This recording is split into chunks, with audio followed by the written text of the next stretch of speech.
Quelle coiffure pour quel visage? Si vous avez le visage rond, vous pouvez vous permettre des cheveux assez courts ou des cheveux relevés.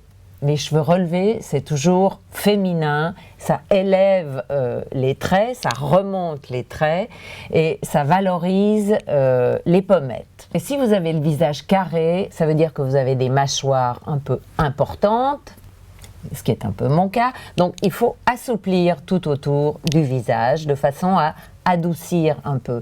Mais il faut aussi assumer. Si vous avez un visage très allongé, il faut encadrer les joues et éventuellement donner du volume avec de la mousse volumatrice qui marche très très bien. Je l'ai essayé, je l'essaye tout le temps et ça marche. Si vous avez un cou un peu court, c'est comme la jambe, il ne faut pas le couper, donc il ne faut pas arrêter les cheveux ici, il faut soit être au-dessus, soit être beaucoup plus bas.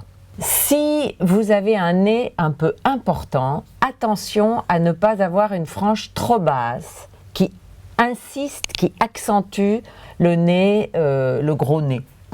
Donc, insistez sur les sourcils et remontez la frange au-dessus des sourcils de façon à rééquilibrer si vous avez un nez important. Quand vous avez un front très court, ne tirez pas les cheveux en arrière, mettez une petite frange et par contre si vous avez un grand front, moi j'aime beaucoup les grands fronts, même trop grands, vous pouvez les dégager. De toute façon un grand front, je trouve que ça équilibre toujours agréablement le visage. Si vous aimez les cheveux courts, faites attention d'avoir un visage bien maquillé, une belle peau, parce que vous avez beaucoup de choses mises à nu avec les cheveux courts. Essayez de mettre une mèche sur le front. Ne faites pas trop de contraste entre les côtés très très courts et le dessus très volumineux, c'est très laid. Faites attention à la nuque également par rapport à la longueur du cou, c'est vous qui pouvez juger, mais il faut que l'ensemble soit harmonieux. Il faut faire attention aux cheveux tirés quand on n'a pas un visage totalement juvénile. Ça durcit la physionomie et ça accentue les défauts.